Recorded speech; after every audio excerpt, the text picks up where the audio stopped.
पहले हम अपने लैपटॉप को रिफ़्रेश कर लेते हैं। रिफ़्रेश करने के बाद हम सर्च बॉक्स पे आते हैं और उधर लिखते हैं नोटपैड।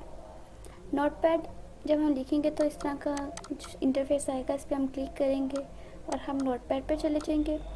हम लोगों ने एक न्यू फाइल लेंगे और उस पर हम देखेंगे कि हमने जिस चीज़ पे काम करना है वो आखिर है क्या। हमने HTML पे काम करना है सबसे पहले, तो हम देखेंगे कि HTML है क्या। HTML एक्चुअल में कंप्यूटर की एक लैंग्वेज है जिसको कहाँ यूज़ किया जाता है, वेबसाइट बनाने के लिए। वेबसाइट बनाने के लिए हम HTML को यूज़ करते हैं। और HTML को लिखा किस तरह जाता है, HTML को लिखा जाता है कोडिंग के ज़रिए। कोडिंग के ज़रिए कैसे लिखा जाता है, कोडिंग में लिखा जाता है इसको टैग्स में। टैग्स किस तरह के होते हैं, दो तरह के टैग्स होते हैं, एक ओपन टैग्स होते हैं एंड एक क्लोज टैग्स होते हैं।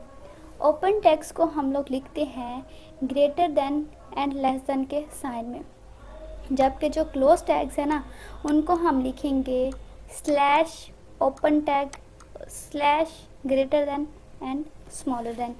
अब जितनी भी कोडिंग होगी ना, अब सारी इन टैग्स के अंदर होगी, इन ओपन टैग्स के अंदर और क्लोज टैग्स के अंदर। कुछ टैग्स होते हैं वो पेयर्ड टैग्स होते हैं, उनमें ओपन टैग भी आता है एंड क्लोज टैग्स भी आता है।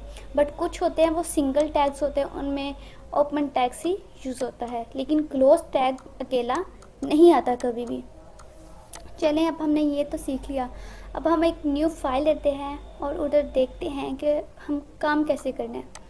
सबसे पहले हम लेंगे एक ओपन टैग। ओपन टैग लेने के बाद उसके अंदर हम लिखेंगे HTML। देन हम लेंगे क्लोज टैग, उसके अंदर हम लिखेंगे HTML क्लोज। HTML ओपन हो गया एंड HTML क्लोज। अब जितना भी काम है ना इसके दरमियान करना है। हम फिर लेंगे ओपन टैग में हम हेड लिखेंगे एंड क्लोज टैग करेंगे, उसमें लिखेंगे head. Head open and head close. फिर इसके बाद बॉडी लिखेंगे, body tag open and body tag close. सही है। अब जितना हम लोगों ने इतना काम कर लिया, अब इसको हम लोगों ने सेव करना है। सेव करने के लिए हम कंट्रोल+X का बटन दबाएंगे तो हमारे पास ये कुछ इंटरफेस आ जाएगी। और फिर हम लोगों ने इसको सेव करने के लिए हम लोगों की एक न्यू फोल्डर की ज़रूरत पड़ेगी। हम लोग आते हैं अपनी स्क्रीन पे, उधर क्लिक करते हैं, हम एक न्यू फोल्डर बनाते हैं। हम न्यू पे क्लिक करेंगे, फोल्डर आ जाएगा, न्यू फोल्डर बनाएंगे और इसका हम नाम दे देते हैं वेब। वेब के नाम से इसको सेव कर लेते हैं।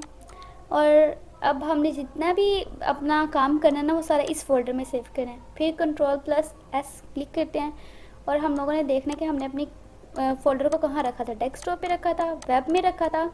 अब वेब में हम अपनी इस फाइल को सेव कर लेंगे, कोई भी नाम दे सकते हैं। फॉर एग्जांपल मैं दे देती हूँ अभी 1 2 3। अच्छा, इसकी तो दे दिया। अब इसके बाद .html लाजमी लिखना है, क्योंकि हमने कंप्यूटर को बताना है कि भाई हम HTML में काम कर रहे हैं, तो ये HTML की फ़ाइल है। तो फिर अगर हम .html नहीं लिखेंगे तो कंप्यूटर को पता ही नहीं चलेगा कि ये कौन सी फ़ाइल है। सेव करते हैं, एंटर करते हैं, देखते हैं जो हमने फ़ाइल सेव की है वो कैसी फाइल सेव हुई है।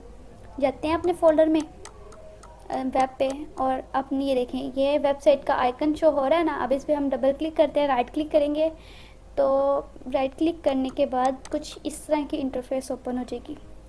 ये देखें, ये आ जाएगा हमारे पास वेबसाइट का आइकन।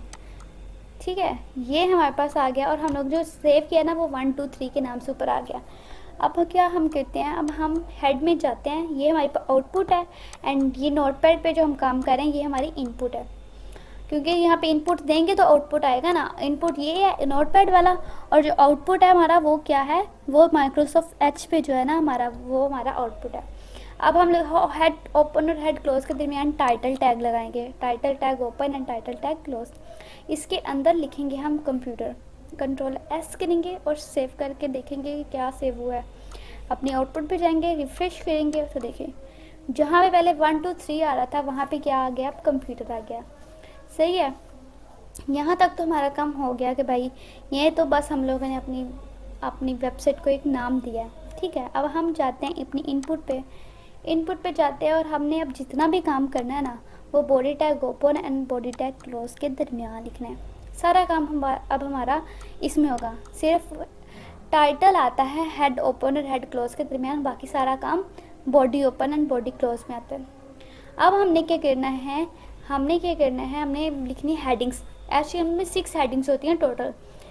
ये नहीं कि बस 6 हेडिंग्स बना सकते हैं, और भी बना सकते हैं, लेकिन वो साइज़ के हिसाब से होता है। देखते हैं क्या होता है। हमने लिखा है H1 open tag, H1 close tag, ये भी टैग्स में लिखा जाएगी। इस तरह हम 6 टैग्स लिख लेते हैं, H1 open and H1 close and H2 open, H2 close. इस तरह हम लोगों ने 6 हेडिंग्स ले ली। 6 हेडिंग्स को हमने टैग्स में लिखा। अब हम इसके अंदर लिखते हैं कि भाई हमें लिखा क्या हुआ क्या चाहिए। हम H1 के अंदर लिखते हैं, फॉर एग्जांपल वेबसाइट लिखते हैं, ठीक है। अब इसी को मैं कॉपी करके ना बाकी सब में फ़िलहाल के लिए पेस्ट कर देती हूँ। Ctrl+C क्लिक करेंगे तो कॉपी हो जाएगा, एंड Ctrl+V करेंगे तो पेस्ट हो जाएगा। फिर H3 के अंदर भी Ctrl+V करेंगी, फिर Ctrl+V, फिर Ctrl+V करूँगी तो H5 में हेडिंग पेस्ट हो जाएगी, फिर Ctrl+V। अच्छा, जितनी भी अब हम लोगों ने ये हेडिंग्स ली है ना, मैंने फ़िलहाल के लिए इनको वैसे ही पेस्ट कर दिया, लेकिन आपकी मर्ज़ी है कि आप मतलब प्रैक्टिस के लिए आप कुछ भी लिख सकते हैं इसके अंदर। सी अब Ctrl+S करके हम लोगों ने इसको सेव किया एंड रिफ्रेश करेंगे तो ये देखें हमारे पास हेडिंग्स आ जाएंगी। अब हमारे पास हेडिंग आ गई है तो देखें H1 वाली सबसे बड़ी है, H2 वाली उससे छोटी है, H3 वाली उससे छोटी है, एंड H6 वाली जो सी है हेडिंग वो सबसे छोटी है। अब यहाँ पे डिपेंड करता है कि आपको भाई कौन सी हेडिंग चाहिए। आपको अपनी वेबसाइट में H2 वाली हेडिंग चाहिए, H1 वाली चाहिए, जो से भी चाहिए। अब ये नहीं कि आप H1 हेडिंग को बस एक दफ़ा लिख सकते हो, जितने टाइम्स मर्जी लिखो, ये आपकी मर्ज़ी है भाई। अपनी वेबसाइट में जितने बेशक यूज़ ही H2 को कर लो, H1 को यूज़ कर लो, ये आपकी मर्ज़ी है। अब मैं H2 दोबारा एक लेती हूँ, उसके अंदर लिखती हूँ कंप्यूटर, ठीक है। अब इसको रिफ़्रेश करूँगी, रिफ़्रेश करने के बाद देखें ये कंप्यूटर मेरे पास आ जाएगा, ठीक है। ये अब आप पे डिपेंड है कि आपने मतलब कितनी हेडिंग्स लेनी है, कितना करना है। और जो है ना, आपने जब हेडिंग्स लेनी है ना तो इनको क्लोज भी करना है। H1 टैग ओपन करना है तो H1 टैग को क्लोज भी करना है। जब तक आप क्लोज नहीं करेंगे तो कंप्यूटर को पता ही नहीं चलेगा कि आपने अपनी हेडिंग को क्लोज किया हुआ है। तो यही है आज का लेक्चर।